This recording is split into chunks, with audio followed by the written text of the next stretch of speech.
Hi there, my name is Renee Hobbs, and this is LSC 531. Today's date is June 25th, and we are steaming our way through the graduate course called Information Competencies for Youth.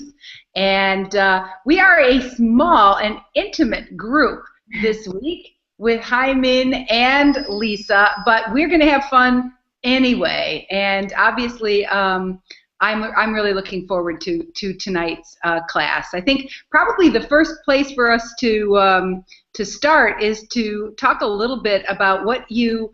Oh wait, hold on. I know what I wanted to do. Before we start, let's say hello to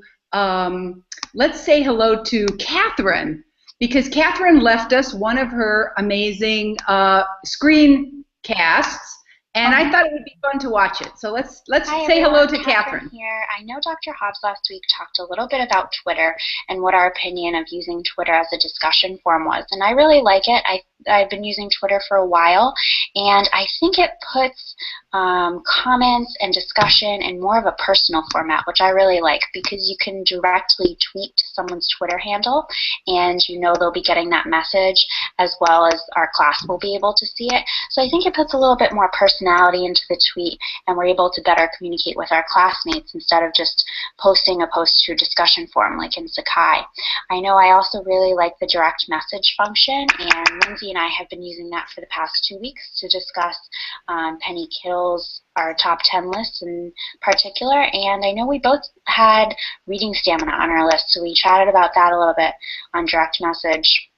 And also, we both were talking a little bit about reading level and how that impacts what students' opinion of reading is.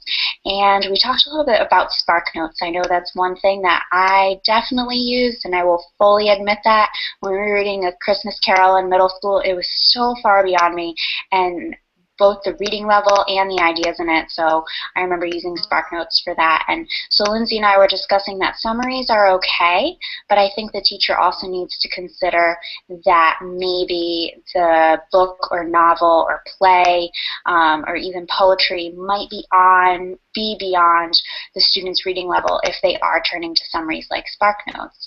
So along with reading, I also was able to calculate my reading of words per minute. I just used an online calculator, and my reading rate was about 241 words per minute. So I think that translates to about 1 page of a fiction book, as well as I'm thinking probably about 1 page of a journal article every 2 minutes, as opposed to 1 page of a fiction book for every minute. So I had a lot of fun doing that, and that goes along with my reading log. So I actually used a Google Doc in order to keep track of what I was reading this week. And I was reading mostly for class and mostly in the morning. With the Google Doc, I actually set up the date, the time, what I was reading, you know, how fast I was reading, as well as what the format was. So that was really interesting to take a look at for this past week. I usually record this YouTube video on Wednesday before class. I'm doing it a little bit earlier today because this end of the week is going to be a little crazy. I'm actually taking off from Providence on Thursday and flying out to Las Vegas for the ALA annual conference. I'm really excited for this opportunity. I've never been to an ALA annual conference or midwinter meeting before, so this is a first for me.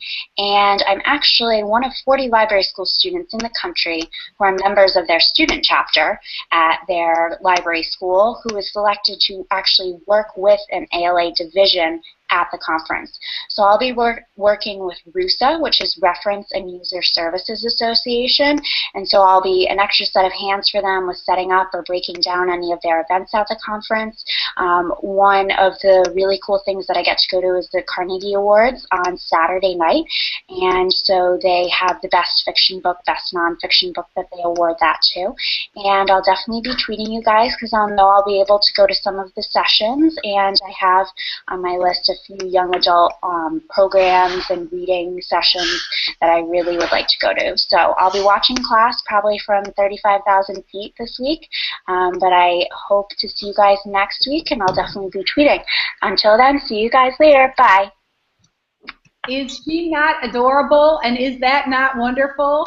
I mean, so adorable. So So Jenny, you have joined us, and I Allison. still don't see Laura, and Allison, I think, is in the room. But thank you so much, thank you so much, Catherine, for sharing your response with us, and we're really thrilled that you're at ALA this weekend. I'm not going to be at ALA this weekend because I'm going to another conference, the International Society of Technology and Education. Ironically, it competes with the ALA. It's in Atlanta this year, and it's technology educators, mostly in the K-12 environment, and it should be a blast. And I'll report back on that when I see you guys next week. But I'd love to hear your thoughts on your experience with reading rate and logging. How terrible was it for you to chart your reading rate and log your reading practices?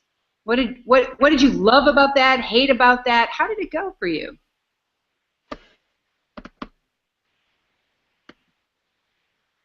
Ariel. Who'd like to talk first? I will. I read very slowly because I first it's language problem. Second is a habit. I just like to read slow, and that charting of the reading every day was hard because first I forgot to record how many pages I read, or oh, this is a website. How do I count the pages? Elements like that prevent me from doing a good bookkeeping. But I wrote it down, and I also posted on the WordPress. Well, thank you. Thank you.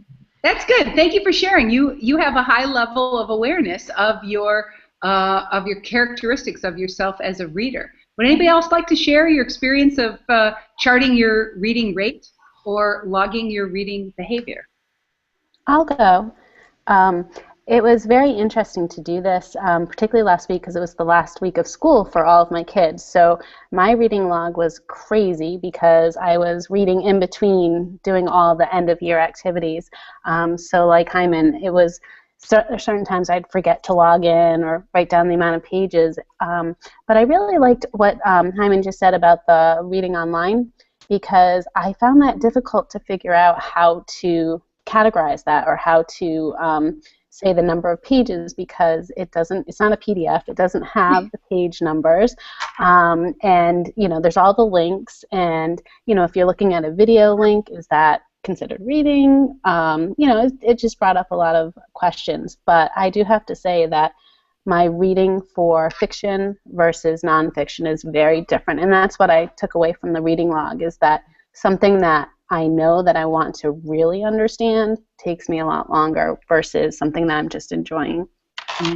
Cool. So that difference between recreational reading and sort of reading for learning distinction becomes crisper. I know that in my reading life that I also charted my reading this week, and I did not get any leisure reading, and so I started to think a little bit about what was wrong with that and how it's summer, and I've got 3 books here waiting for me to work on them, and I missed my leisure reading this week, and I missed it more partly because I could see how every day I had other reading to do and couldn't get to my leisure reading.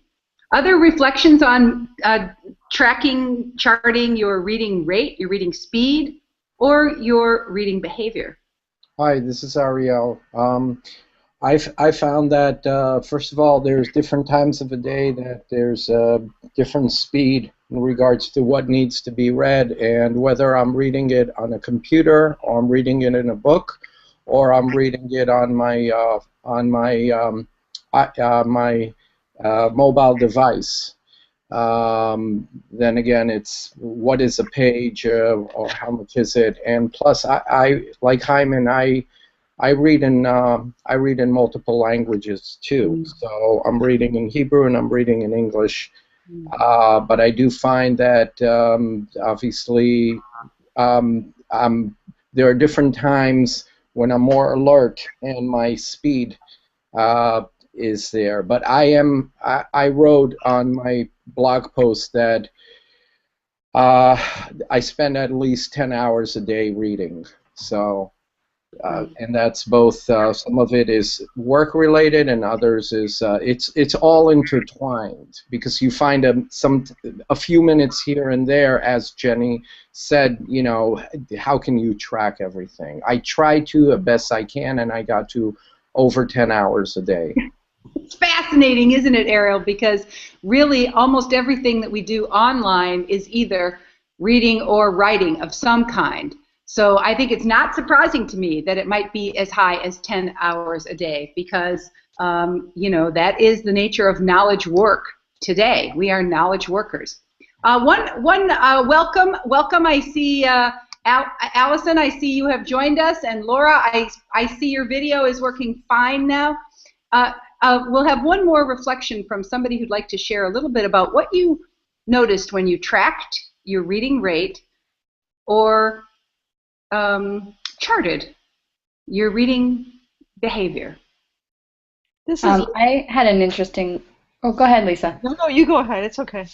I had an interesting experience with that because I found it so challenging to figure out, because exactly like Jenny said, it was the last week of school for me, and so I was mostly reading, like, skim reading old book lists, try to put together my order, and spreadsheets. Like, that was my reading for the week, plus everything I had to do for class. So it's hard for me to quantify that, so I ended up going and finding some reading rate online quizzy things, which were really fun and kind of confirmed the general patterns that I was seeing in my logs.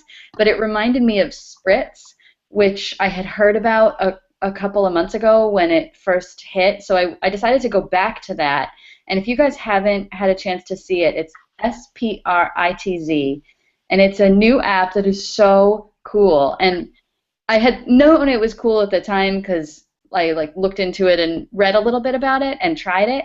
But then when I actually did those reading rate calculators on plain text and then tried Spritz, I could really see the difference in my rate and definitely in comprehension too.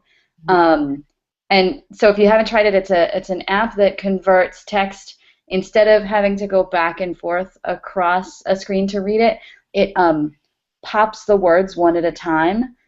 And you just have to try it in order to understand how it works. But I was really skeptical when I first heard about it. I was like, this is, newfangled, stupid. But it's really, really neat. And I think I'm definitely going to change some of my reading once it starts becoming more available to download ebooks in Spritz form. I'm definitely going to be doing that, which I never would have thought I would have said a year ago. Allison, I was really, really glad when your blog post came up and I got to try the two tools that you shared, one for reading informational text and one for reading fictional text. It was fascinating to see. My rate is different between informational text and a narrative. And then when you introduced us to Spritz, when it reminded me, I also took a look at it and tried it. And when I was a little girl, my mom was a reading specialist and a librarian. So, I mean, you're not surprised about that, right? So when I was growing up, she had this cool technology called a tachistoscope, which was a reading tool, and it presented words one at a time in milliseconds, and then you could set it to different speeds, and it would present whole phrases, and it was basically teaching speed reading, and each set of passages would have comprehension questions, and you tried to get 80 or 85% comprehension. From my point of view, it was like a toy, right? So I grew up as a speed reader with an old-fashioned tachistoscope, and so when you pointed me to this new tool, I was like, oh, it's a new version of an old technology used by reading specialists. But what a cool thing! Thank you so much for introducing that to us. So Laura, you also had a story about your reading rate and your reading log. Tell us what your experience was. Well, I wasn't very motivated to track my reading rate, I have to say. But once I saw her tools and I tried it, that was really interesting. And I found that depending on the type that you're reading also it affects your speed. Because, I mean, I'm reading a book that's very kind of large type, small pages, so it went more quickly. So I think if I read a book that had more dense text, even if it was fiction and fun reading, it would go a little slower. And the Wall Street Journal article as well. I mean, that I read pretty quickly, but I think, again, it wasn't really something heavy that you were reading about. Mm-hmm. You know. I think it's a really interesting observation about how type does affect reading rate and engagement, and that is, I mean, it's interesting that your awareness of that is evident. I think designers and typographers are a fascinating branch of the publishing industry, and they think a lot about the shape of the type and the white space on the page, and how we make decisions about how to engage with reading based on typeface and typography, and it does affect our reading process as well. So thank you very much for exploring that idea. One of the reasons why I wanted you to try it was that Penny Kittle's argument at the heart of book love is that kids' feelings of mastery can be engaged by a tracking activity. The same way that we keep track of our speeds when we're running, or our weight when we're losing. You know, the idea of tracking your behavior over time with a goal is actually a good way to create a little bit of competition, a little bit of motivation and engagement. So I thought if you tried it for yourself, you might be thinking about how that might be, or under what conditions that might be engaging for your learners. All right, so just a quick comment. Yes, please. When I was working with kids in the high school in regards to summer reading, and those who are reluctant to take certain books because of how many pages there are in the book, I said to them, look, I'm training right now to run a half marathon, and I couldn't do it at the beginning, but you take it one step at a time. So don't try to finish the book, or don't try to say you can't do it just because it looks overwhelming. So and that convinced some of them to take different titles than they would have taken. Nice. Thanks for making that analogy, Ariel, because I do think that's exactly the thing that kids can wrap their brains around that. Now I want to actually thank you for what I thought was a really terrific, so far the best ever. I see real evidence in the dialogue that's happening on Flipgrid that you are actually having some rich engagement. And if you haven't had a chance to look at the comments on Flipgrid, I just finished watching these, and they are absolutely fabulous. And I've been kind of tweeting some of the most fascinating comments. Jessica in particular, really fascinating. But what's kind of cool is that we have a lot of smart and thoughtful people who are participating in this class. Of course, in my opinion, the ones who are participating live are really super special, so that's you. But it's also really great to meet Andrea and Misty and Sarah. Lindsay had some fantastic comments, and I thought Jessica's reflection was off the charts wonderful. And Kyle is here with us, and Renee, my name mate Renee, Rebecca Ott. It's such a pity, Rebecca, that you can't be with us live because you're so amazing. And there's our folks who are live, Laura and Allison. You're joining us live. Jane, Becca. There you are, Jenny, beautiful as ever. Catherine off at ALA, Lisa and Hyman. So what a cool group of talent we have, and do take the opportunity to see how you were able to build on each other's ideas and really engage in some pretty good conversation about the Penny Kittle Book Club. I was just delighted that you enjoyed that book as much as I did. Many of you did, and I'm really glad that you did enjoy that book. All right, so let's go to our topic for this week. It's ebooks and literacy. Let me give you an overview of what we're going to do in the next hour, a little less than an hour, I think. We're going to We're going to look at a video and talk about it. It's a video called Why We Cite. We're going to spend a big chunk of time talking about the Quairo reading that you annotated. We're going to spend some time looking at some resources for ebooks. And then we're going to get organized and plan for what's coming next, because next week is your research review. So we're going to talk a little bit about that assignment, learn a little bit more about what your options are there so that you can be doing that assignment for the July. Why don't we begin by watching this video, Why We Cite. Rather than watch it online, what I'd like to do is have you click on the link and watch it. It's about 2 minutes and 20 seconds. So go to the class website and click on the link and watch it. And in about 2 minutes and 20 seconds, we'll come back as a class and we'll reflect on it. So let's see what's interesting, memorable, important, or even controversial about this short little video. Are you ready? Give us a thumbs up if you're ready to watch. Thumbs up if you're ready to watch. All right, looks like you're ready to watch. Let's do it.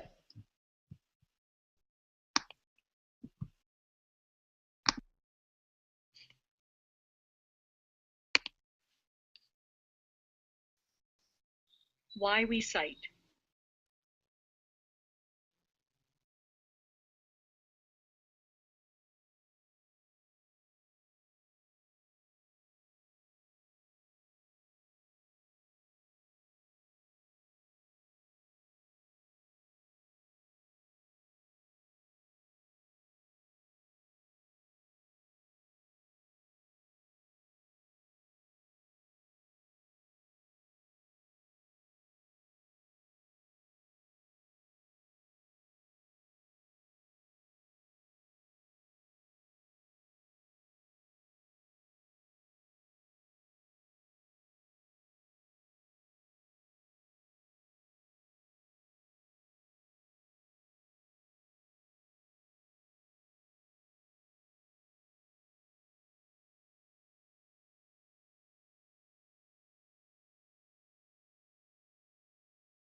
Okay, so are we back? We're back.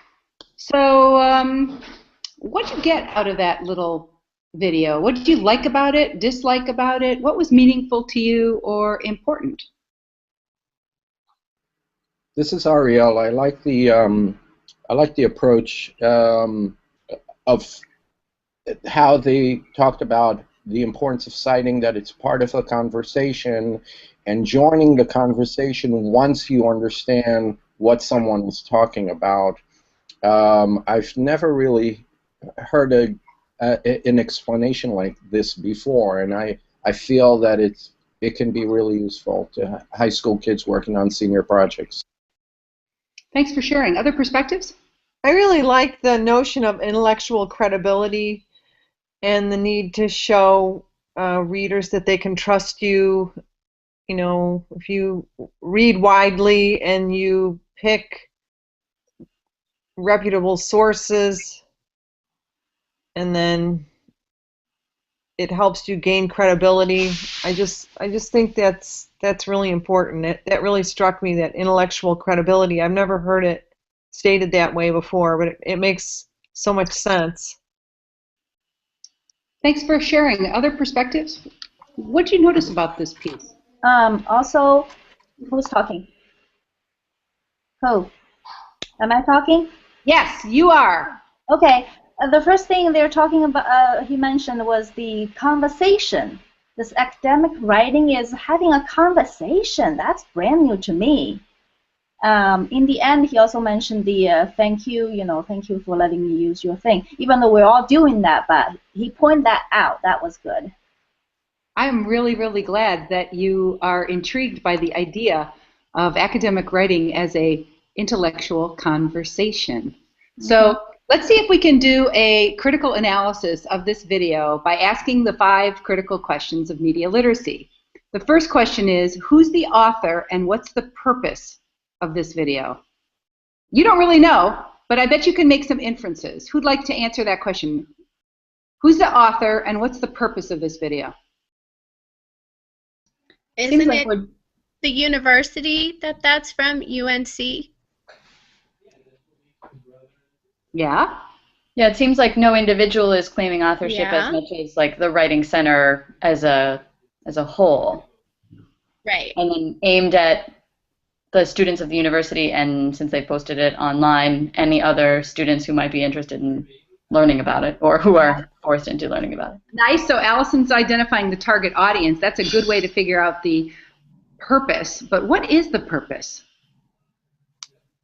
I think they're letting their students know about plagiarism because that was quoted from their handbook or wherever that was from. What else? What's the purpose of this video? So it's informing. So Jenny says it's informing about policies around plagiarism. Is it doing anything besides informing? I think it's actually trying to educate. So it is informing, but it's trying to educate the process of writing a paper. All right. So is it persuading or entertaining, or is it just informing and educating? It's definitely entertaining a little bit because of the way they went about doing it with the cartoons. It's trying to grab your attention, because if it was just trying to inform or to educate, it would have been kind of a very cut and dry video. But it was trying to grab probably a student's attention. Maybe. So that actually leads. Oh, go Ariel. Yeah, I just wanted to add, Jenny, I actually, if I think of entertaining and things with stick figure always that are out there on videos online, usually they have a different voice. I heard someone she had a nice voice, but very authoritative, like she's in a position of authority, not to say that she's taken, but very, I'm sorry, I can't think of the word in English right now, but that's the word I'm trying to say. To me, I didn't see it as entertaining. I found it as informative and trying to educate someone. I think that's a really great point, and that actually now Ariel, you are taking us to the second critical question of media literacy, which is what techniques are used to attract and hold your attention. And certainly the voice of the narrator has a certain authority to it, and that does compel our attention. What other techniques did you notice were used in this video to attract and hold attention?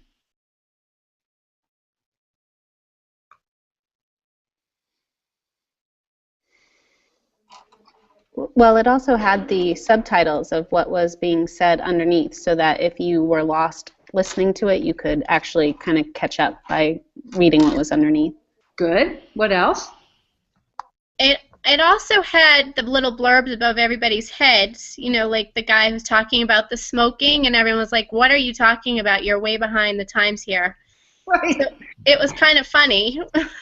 Yeah, because so we actually, to really get the joke, we had to read and listen and watch all at the same time, didn't we? Yeah, so they used the words on the screen to kind of communicate a more humorous dimension to the lack of credibility. Did you notice any other techniques used to attract and hold attention? I guess, Dr. Hobbs, is what you talk about all the time, is using a multimedia approach of using many things, as you know, as was said here, is humor through the cartoons, or using a certain voice and using also something for us to read, just the way you like our blogs to be. Yeah, and it is a very simple style, isn't it? So that animation was extremely lean, right? Lean and spare, just black and white drawings, and that in itself is a little bit distinctive. Okay, so the third critical question is, what are the values embedded in this message? What values are embedded in this message?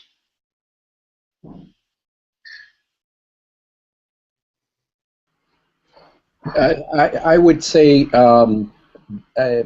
give and take.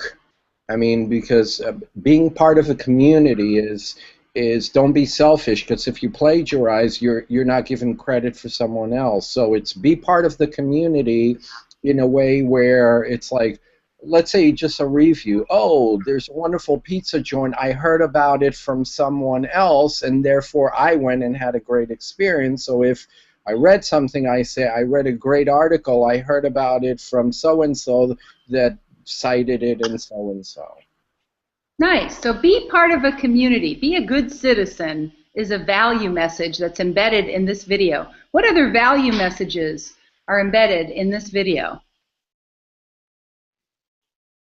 I think a value of being honest is also embedded in the video, because you're not trying to steal someone else's idea. You're trying to give them credit and then build on that credibility. Mm-hmm. Really nice, really nice. And one more value message that you might have noticed. Well, it's similar, something similar to what Lisa said. Be courteous. You give credit to those people. Yep, yep. And I love the idea that our ideas are in circulation, that our thinking is social, right? That when we join a conversation, we are learning from others, and our ideas are in relation to other ideas. So we're not lone rangers, right? But that ideas exist within a community. Okay, so the fourth critical question of media literacy says, how might different people interpret this video differently? So a middle school kid, a college kid, a college dropout, author, an academic, and your grandmother. I mean, some people wouldn't even know what a site was. True. Like, what are you talking about? Is that, you know? Sure, even the word CITE. Some Right. people go, what the heck is that? Yeah. Good. Okay, you're off to the right spirit. How might different people interpret this video differently? Some people might. Some people might be very happy because this short video is teaching them how to do it right. Some people will think, oh my God, this is so much trouble. I have to do all this. You know, I just want to write something. Why do I have to do this part? Right. Good. What else? I think some people actually might be a little confused too on certain parts, because they showed the picture of a literature review and they kind of alluded to it, but they didn't really talk about the importance of a literature review, because it was such a short, you know, kind of informative thing on to cite and not plagiarize. And I think that's actually a really important part when writing a paper. So, you know, people could miss that or be confused on that. I just Absolutely. wanted to make a comment, if I may. You asked a question about audience. However, let's say there was a link through Twitter to get to that page. That's fine, then it can go to everyone. But just the fact it's out there on a page of a university, so I would think that the first primary audience is, second, higher education. Absolutely. And in fact, we might imagine that college students might respond to this text differently than high school kids or middle school kids. I think about why it was created and the target audience, and think about the idea that some children have grown up learning about the importance of citation, but never understood why it was done. Right? It became, it's kind of like taught like a rote thing, ninth grade English, it's like, okay, now you got to do citation, without ever understanding, like, why? So for me, that is the aha that I hope readers and viewers get out of it. Now, the fifth critical question, Jenny, you kind of started us with this question. The fifth critical question is, what is omitted from this video? So why don't we just go around the room it's only 2 minutes long, so like a billion things are omitted. Yeah. What's omitted? I don't remember even seeing a citation. I mean, maybe we did, but I don't remember that. I remember the cartoon and the voice. Right, the practical application of, now you know why to cite, here's the next step on how. Right. But of course, to do that, I mean, there's going to be 17 different forms of citation, so you can't go through all of them. The person would zone out. Good point. What else? What's missing? What's omitted? A million things. Like what?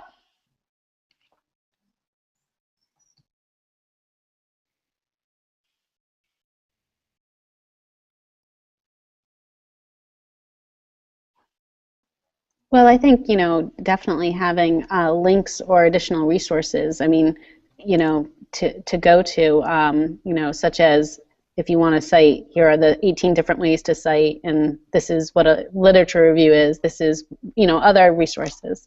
Yeah, Jenny, I'm really glad you mentioned that, and I think about the idea that if you're going to introduce the idea that academic writing is an intellectual conversation and that you're joining a conversational group, one more additional sentence might have said, oh, by the way, if you're a social scientist, right, you will use a set of conventions associated with that club.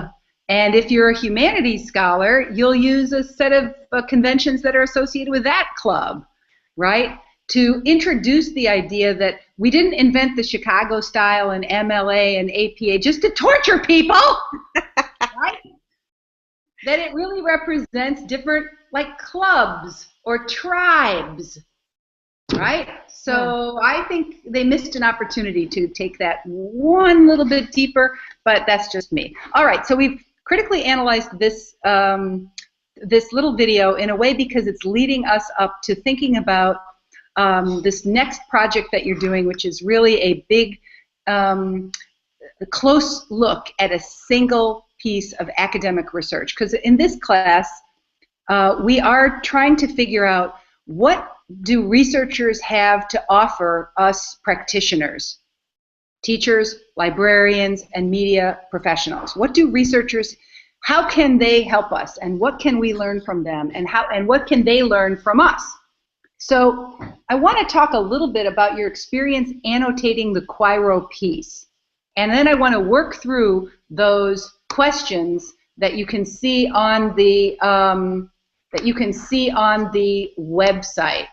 While I set it up here, why don't you give me your love-hate relationship with that close annotation that I made you do, annotating a PDF. What'd you love about doing that? What'd you hate about doing that? Well, I actually finished it, and I thought it looked really great. I had lovely notes over in the left-hand column in these little bubbles, and then they didn't transfer. So then I had to go back in and do a text box. That I'm really so awkward. glad you had that problem because I had the same problem. They didn't save and I had to redo them. Yeah. Anybody else want to share your experience annotating the Quiro article? I ended up being really, really glad I had a Mac because I didn't have to do anything. It was just there and it worked beautifully. So my husband and I have the Mac versus PC battle, and I'm on Team Mac, and this was like a score one for me because I had never tried to annotate it before, and he said, "Oh yeah, you have to download this thing." Then I said, "Actually, I think I can just do this," and it was great. So that was definitely something that was a professional chunk that was missing from my computer knowledge because I just never bothered to learn how to do it. So I was really glad. I didn't actually annotate the Quiro article. I did the Troy Hicks. But. Oh, cool. Got it. So anybody else want to reflect on the process of reading and annotation and the relationship between annotation and reading? I just found, typically when I read something, I take notes and I don't print it out if I'm reading it online. And I take notes if I'm reading it online by hand so that I can retain a little bit more. When you annotate, I don't think you retain as much sometimes, because I haven't used the PDF viewer thing that we downloaded before. I typically just use Adobe, and you can highlight within that, and sometimes you can make little notes with a little box. And I've done that before, but I don't think I retain it as well as if I was going to write it out, my notes out myself. Right. That's a great insight and a great observation. And I'm really glad that the activity caused you to be more reflective about under what conditions are you at your best for reading comprehension, right? And for preserving and holding on to that insight. I think what I'm going to do in the interest of time, because it's 7:44 already, is I'm going to invite you after class. If you did read the Quiro work, then I'd like you to think a little bit about the answers to these questions. These questions are a really useful tool for modeling your own process of writing a research review. And you may think about how you might be able to use questions like this in your research paper. But what I'd like to do for at least a little, like 5 minutes, is let's go do a little explore. We'll do a 5-minute explore, and then we'll come back and describe what we learned. I'm going to ask each one of you to take one of these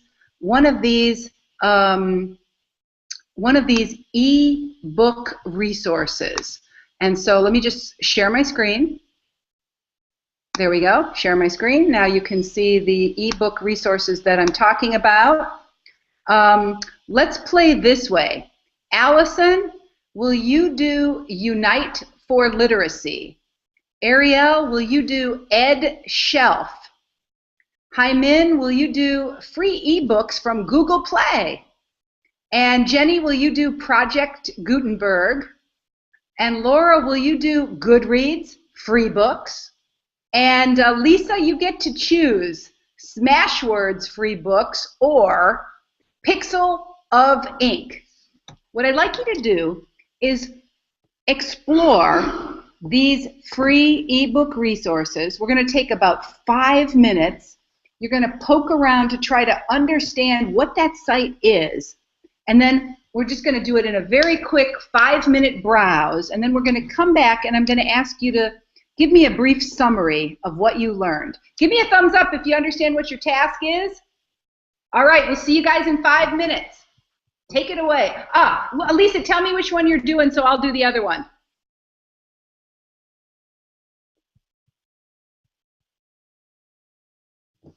Pixel of Ink. Okay, see you in 5 minutes. Okay.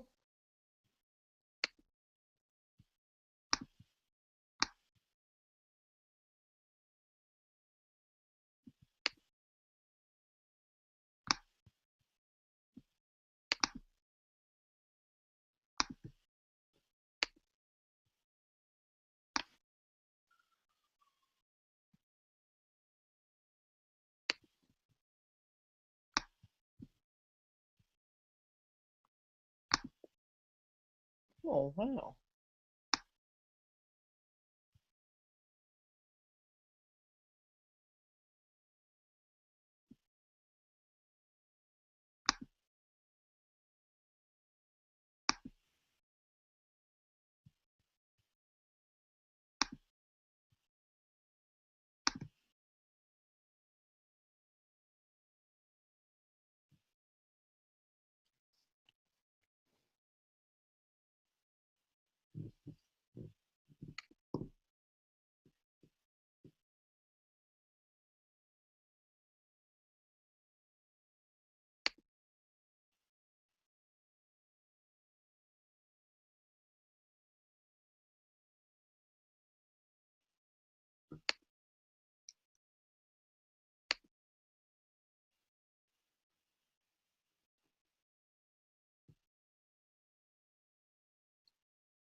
Take about 2 more minutes.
All right. Looks like we've. Oops. Hold on. Let me get back to my screen share. Hold on here. There we go.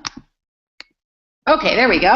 Okay, so it looks like we've taken about 5 minutes to take a look at some of the many free ebooks that are available from some unusual places. So I'll go first. I took a look at Smashwords, which is a really interesting. It's basically a self-publication venue. Authors receive 85% of the cost of the books, which compares quite favorably to traditional royalties of 8 to 12%. So it's clearly a publication venue.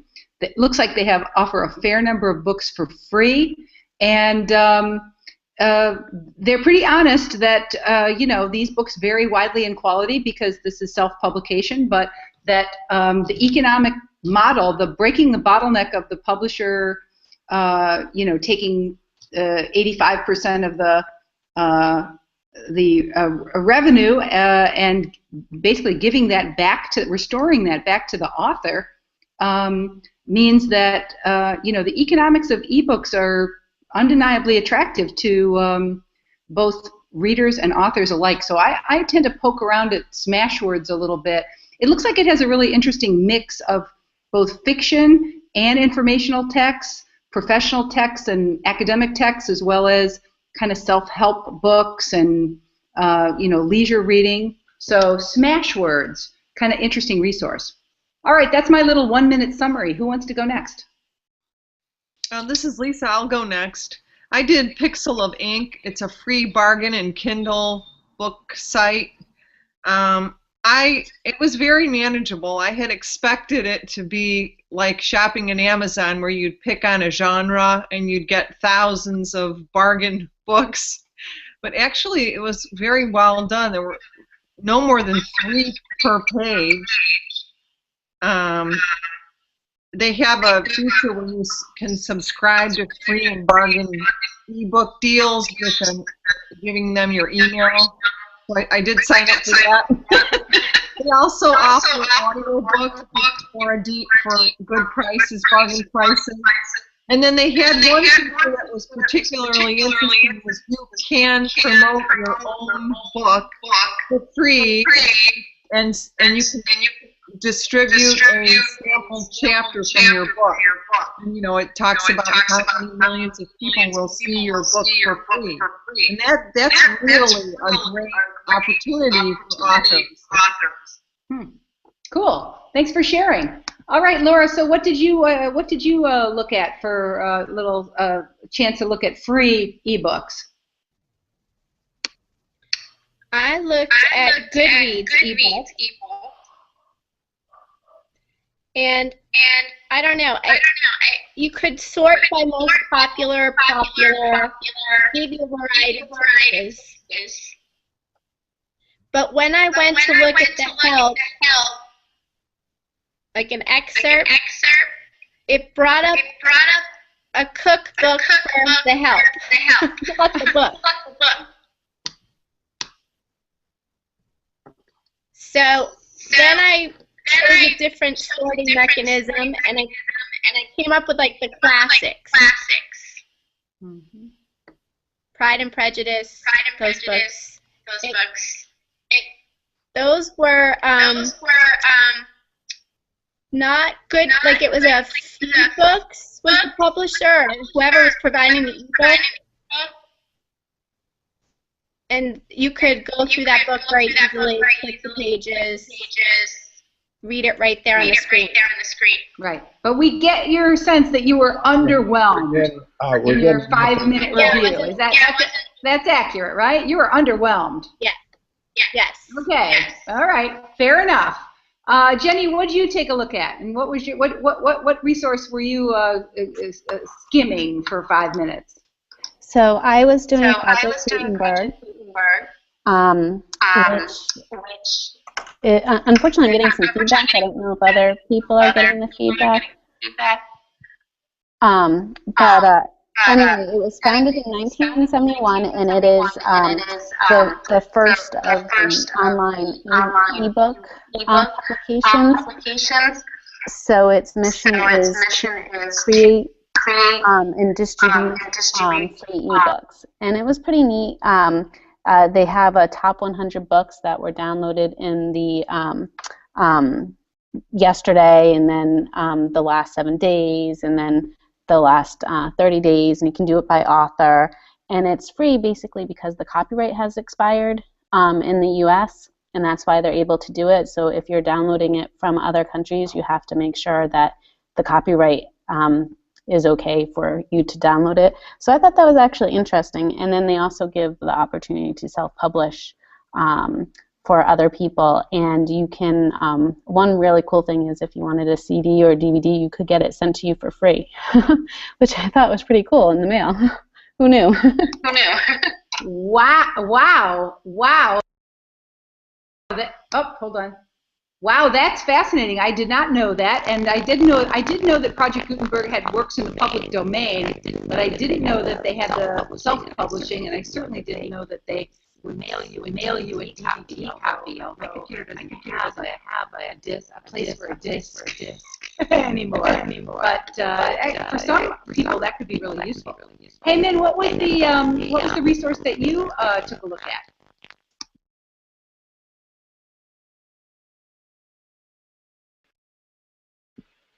Okay, I wasn't able to unmute myself for a little bit. Okay, I was looking at the Google Play free ebooks. Very obvious, it's just the free ebooks that Google puts online. I looked at them. They are relatively older, a lot of classics. So they are probably out of copyright or with author's permission because it's so old. If you click into one of the book will go into your library if you have a Google account, and then you can read it at your convenience, online or offline. You can use Android, you can use iPad, iPhone to do that. Then I find that the number, there are not too many of these books, very limited. So if you want more, you better pay.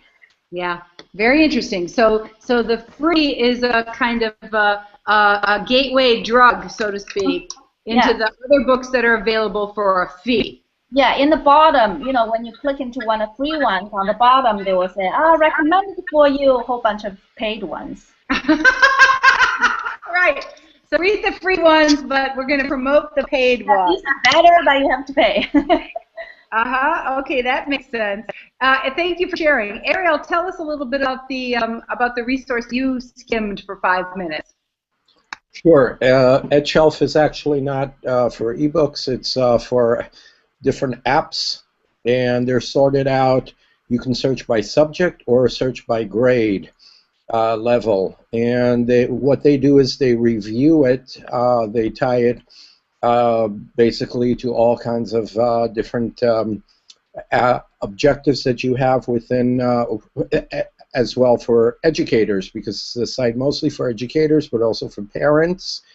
And it helps you. It's basically an application review website, mostly submitted by different members. And you could build collections and things like that. But it really was, I felt that it was off our topic of ebooks. It is helpful for something else. Okay, that's very good to know. And Allison, talk to us about your experience with the resource that you browsed. I looked at, what was it called again? Let me go back. Unite for Literacy. Which is very cool. If you guys are on there and want to click on it just to see it, it's really neatly laid out. It's for very young children. So I did a little poking around on the about, and it's a not-for-profit whose goal is to provide free quality books, ebooks for emergent readers, immigrant families, students who don't have book access at home. So they cited a lot of research, if you dig into the about, that we're largely familiar with, that like kids should read. And talking about book scarcity is the term that they were using for a home with fewer than 100 books.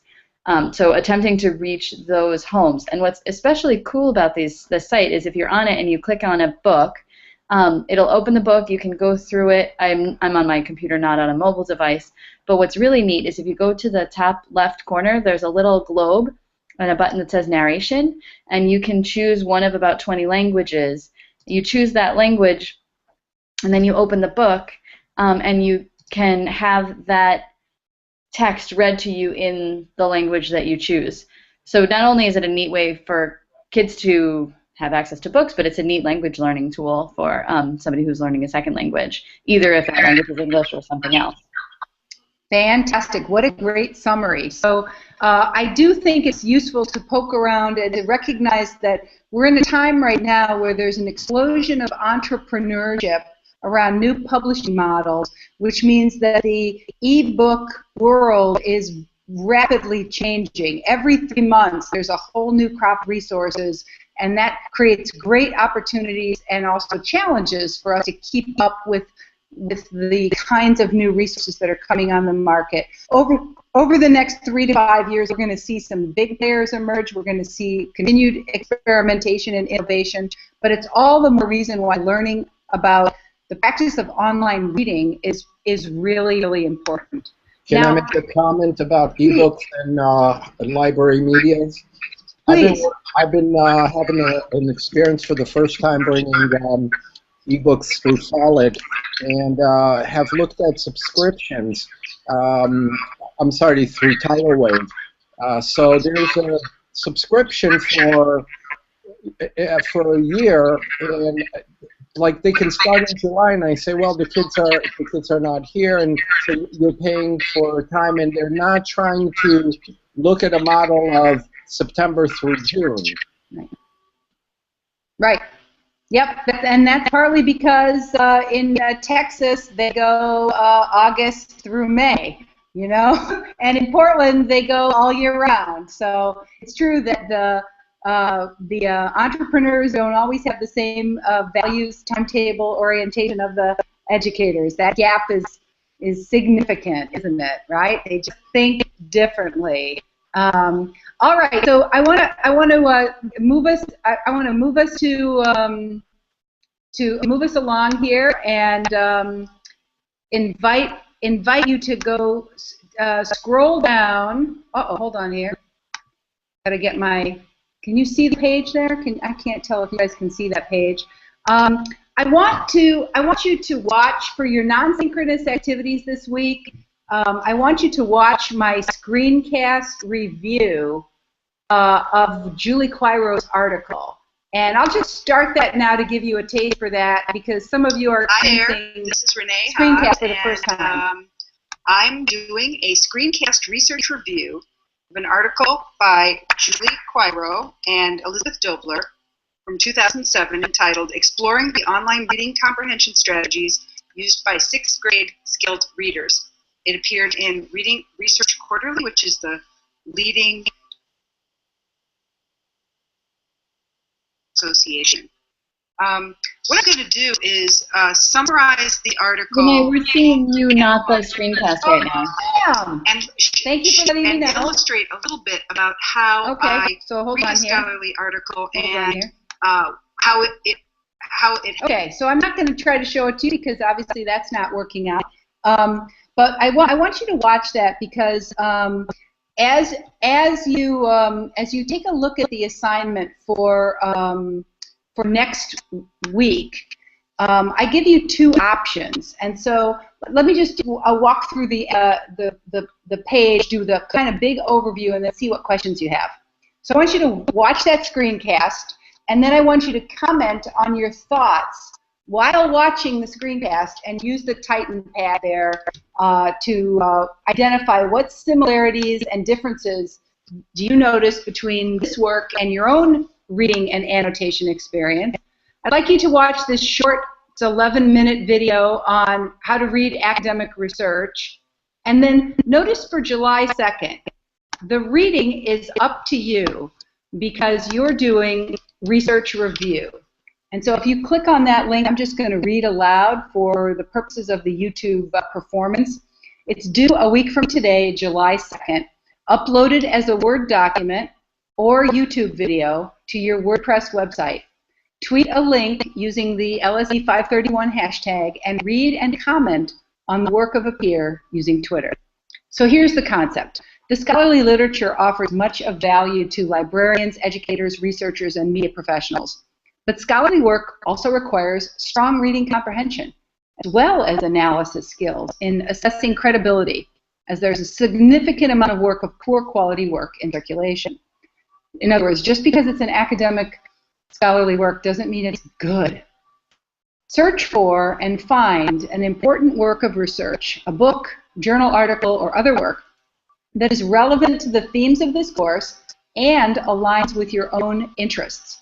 You may select a resource that will be meaningful for your final paper or creative project.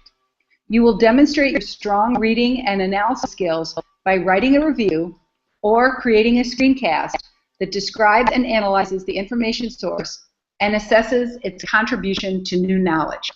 Now, you have two options. You can write a review, and you can learn more about the process of writing a review here. It's a really nice little how to write a review, right? So this is kind of what I'm thinking about in terms of the kind of review. Or you can create a screencast, and you can learn more about how to create a screencast here. And of course, I've also provided a sample of a screencast. Now, it's probable that not everyone in this class even knows what I mean when I talk about a screencast. Can anybody explain to me what is a screencast? May I? Please.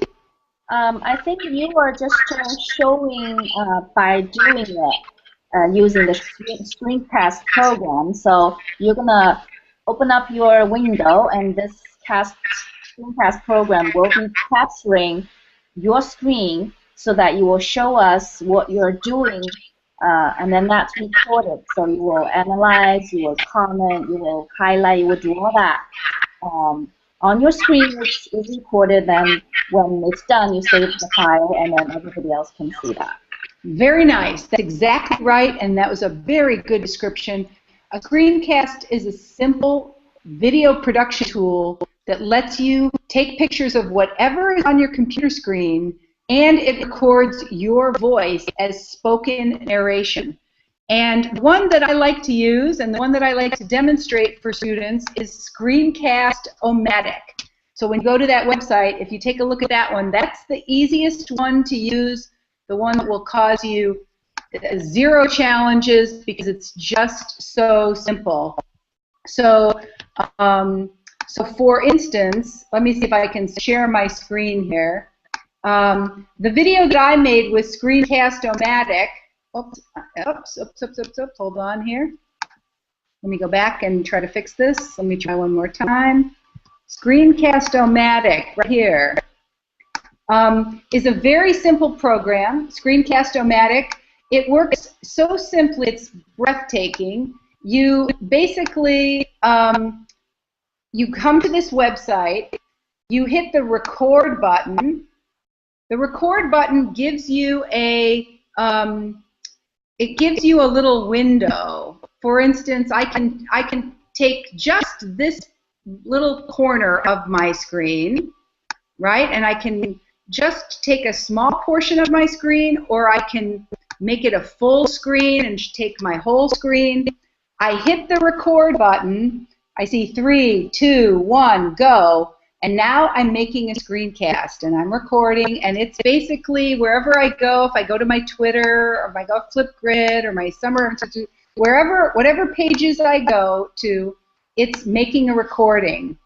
And when I pause the recorder and stop, I have a completed recording. Here it is. And now I'm making a screencast, and I'm recording, and it's basically wherever I go, if I go to my Twitter, or if I go Flipgrid, or my Summer Institute, whatever pages I go to, it's making a recording.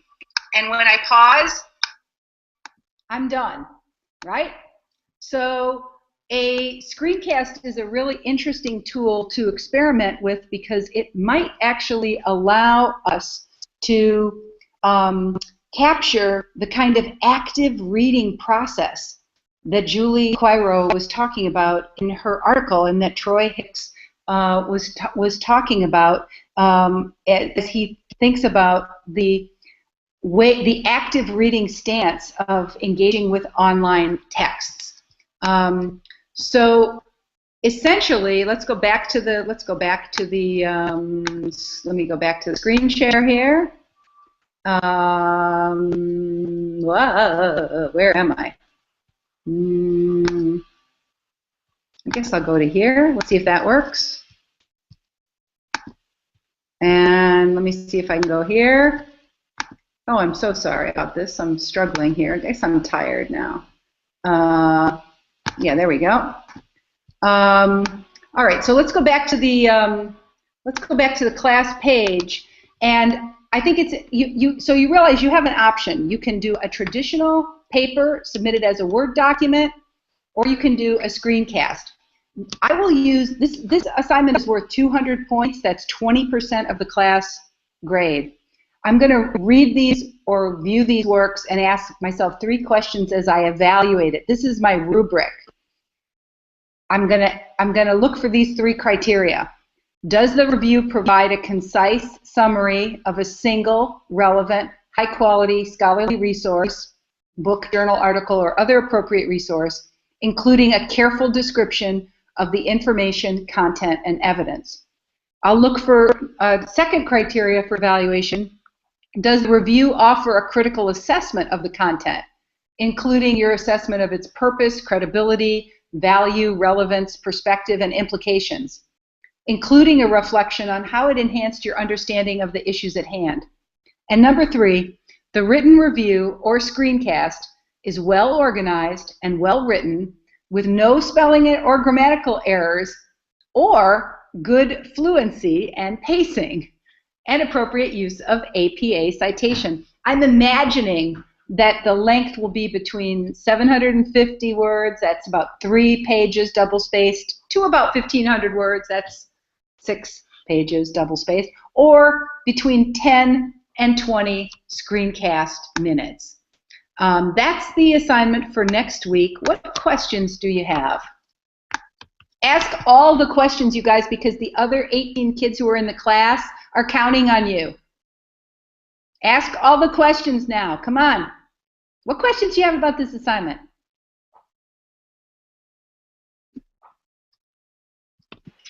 I have one. Renee, I have one. Who's talking? Hi, Min, you go first. Okay.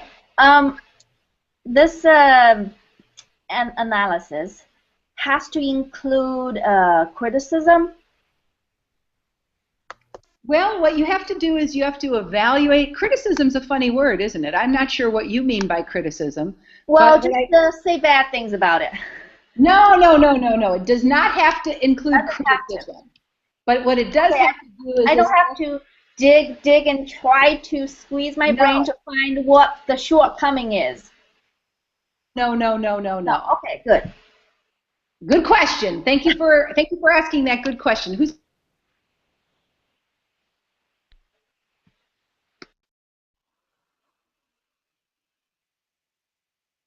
completely confident to do this assignment? Thumbs up if you feel completely confident to do this assignment for next Wednesday.